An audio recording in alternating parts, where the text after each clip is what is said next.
So you had your K1 fiancé visa interview and your K1 fiancé visa is approved. What is the next thing to do? What if there are errors or mistakes on your visa, like your name is misspelled or it's not completely printed? What should you do?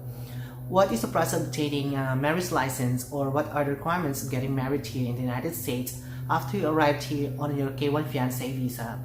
In this video, I'm going to try to answer those questions based on my experience, so I invite you to continue watching this video because I'm going to tell you a story about my experiences of coming here to the United States on a K1 fiancé visa and applying for a marriage license and getting married and getting my green card, applying for adjustment of status.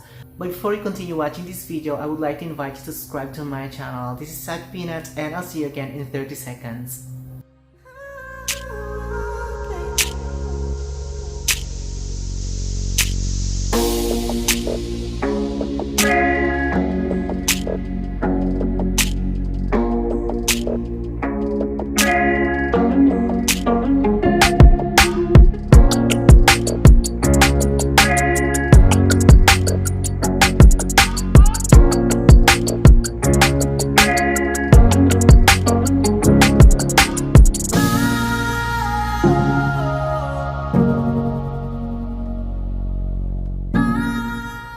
I had my K1 fiancé visa interview at the US Embassy in Seoul, South Korea.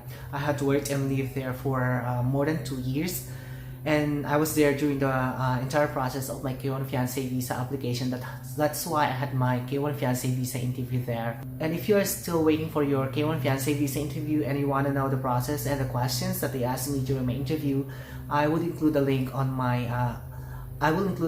the description below, so don't forget to check that out.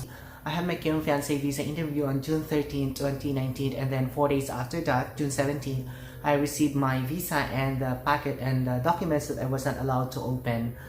And then when I checked my visa, I noticed that my middle name is not printed, and I thought that was a mistake. So I called US Embassy where I had my interview, and I was able to talk to a representative, and she gave me an instruction on how to send back the packet and the visa to the US Embassy. And before I sent back the packet and the visa, I checked my USCIS status online, and it said that visa issued. But 2 days after I sent back my visa and the packet to the US Embassy, it changed into administrative processing.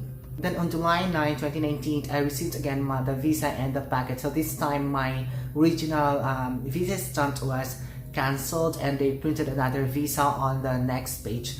But then I noticed that my middle name was already included, was already printed. However, it was printed right after my first name under the heading given name. So again, I thought it was a problem, so I called again the embassy, and I was able to talk to the same person that I talked to before, and she explained to me that there is not enough space on the visa and my name is very long, that's why they had to do that. And she assured me that that won't be a problem and it's just fine, so I didn't have to worry about it. So if you would have a problem like me, like especially if you have a very long name, don't worry about that. Just make sure that it's spelled correctly. But if you have a very long name, it's not printed completely on your visa, that won't be a problem, so don't worry about that. However, there was another problem that I had. I noticed that the yellow packet has like an inch and a half tear on the upper right corner, and there was a warning that that packet should be opened because it would only be the immigration officer at the port of entry who would be allowed to open that document, that yellow packet. And so I asked the person that I was talking to, the US Embassy representative, and she explained to me that that won't be a problem, that would be fine, and she told me to just put a tape on it. So that's it. So if you are going to receive your visa and the packet, make sure that everything is in good condition. Make sure to check your visa, make sure that your name is spelled correctly. But again, don't worry if it's not printed completely, especially if you have a very long name like me. And also check the dates, that they are correct, your birth date and everything on your visa. And if you have doubt, you can call the embassy where you had your interview, your K1 fiancé visa interview.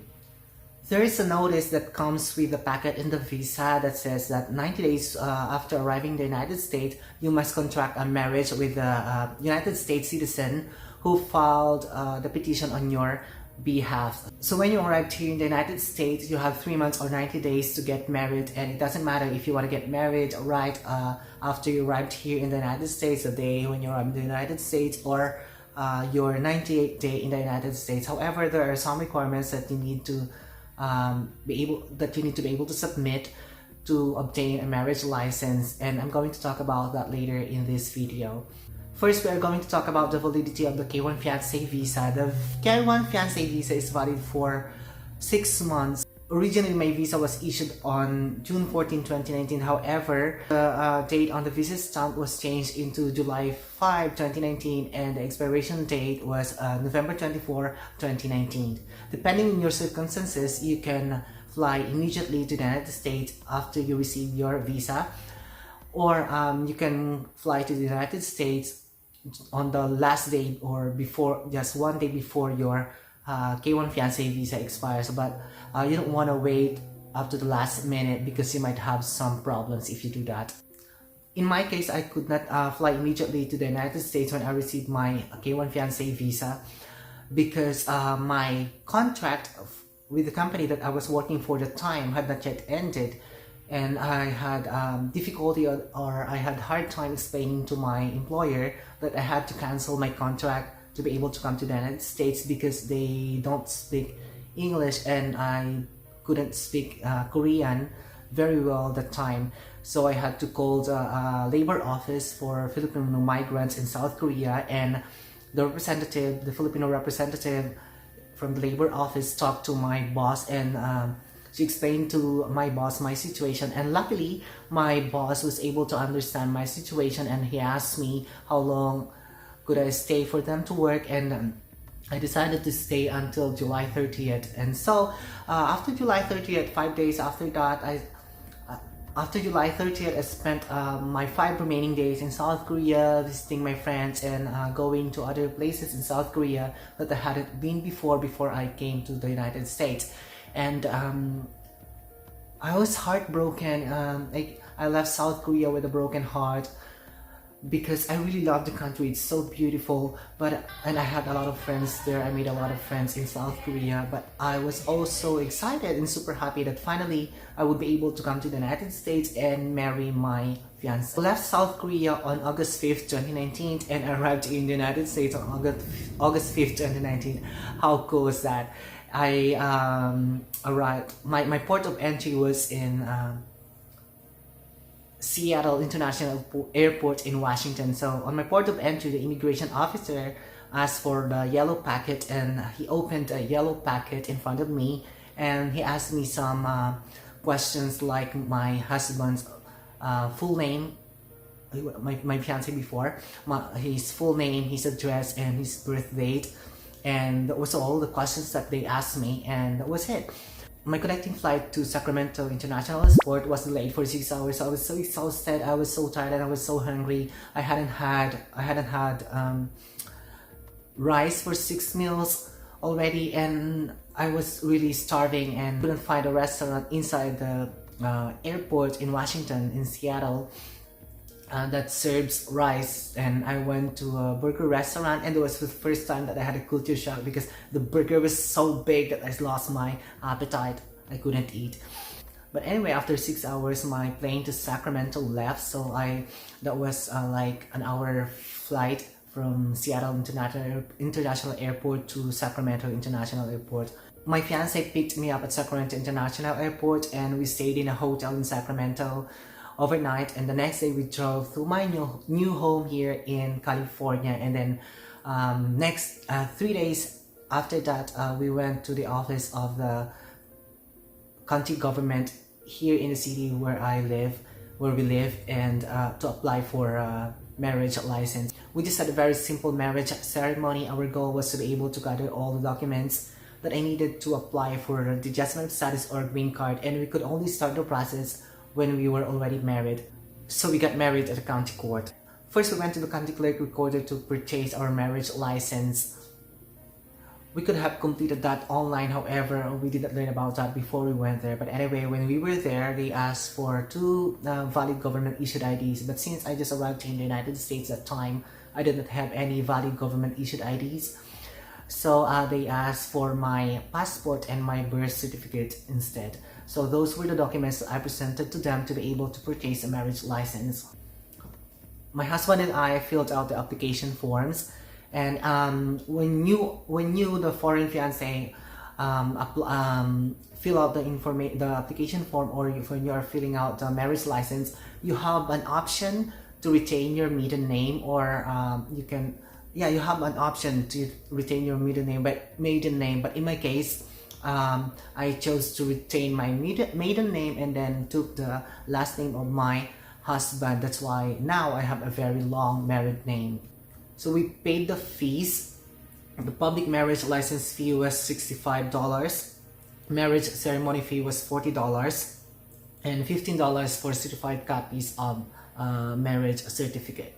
Then we scheduled our appointment, which was 2 days after we went there to purchase our marriage license. So 2 days after we purchased our marriage license, we went back to the office of the county government for our marriage ceremony, and the ceremony only lasted for 5 to 8 minutes. We had witnesses who were employees at the county government.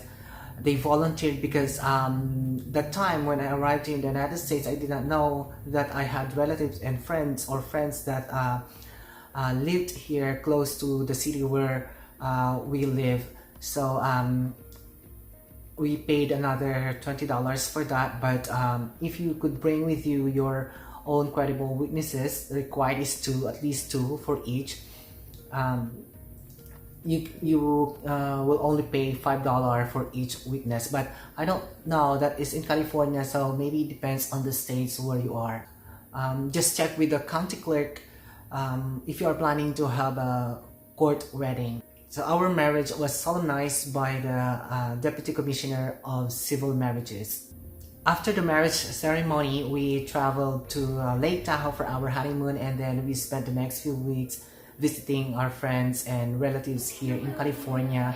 And I took the chance to take some photos that I could use later for the application of adjustment status as my evidence. So just a reminder, when you are applying for a marriage license, be sure that you don't only know your spouse or your complete name, but also you should also know your both of your parents' full name, the maiden name of your mother and the complete name of your father, and their birthdays.